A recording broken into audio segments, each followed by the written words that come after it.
44ാമത് Sharjah രാജ്യാന്തര പുസ്തകോത്സവം 4 നാൾ പിന്നിട്ടു. ഇത്തവണയും വാരാന്ത്യ ദിവസങ്ങളിലാണ് സന്ദർശകരുടെ തിരക്ക് വർദ്ധിക്കുന്നത്. ഇന്ത്യ ഉൾപ്പെടെ 118 രാജ്യങ്ങളിൽ നിന്നായി 2500ഓളം പ്രസാധകർ മേളയിൽ സജീവമാണ്. ഷാർജ എക്സ്പോ സെന്ററിലെ ഹാളുകൾ 1224 അറബ് പ്രസാധകരും 1166 വിദേശ പ്രസാധകരുമായി തിങ്ങി നിറഞ്ഞിരിക്കുകയാണ്. ഷാർജ രാജ്യാന്തര പുസ്തകോത്സവം 4 നാൾ പിന്നിട്ടതോടെ സന്ദർശക തിരക്കും വർദ്ധിച്ചു.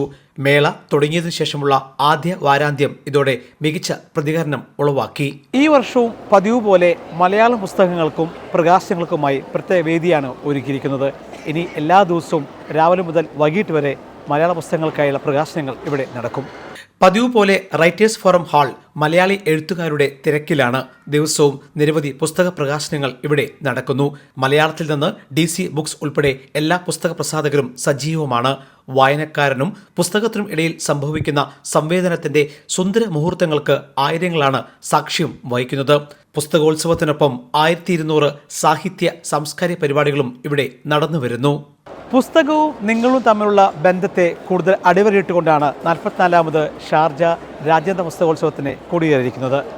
ഷാർജ എക്സ്പോ സെന്ററിൽ നിന്നും ക്യാമറമാൻ ധനേഷിനൊപ്പം Elvis Chummar, Jaihind news, Sharjah. Middle East This Week, an Elvis Chumar TV show.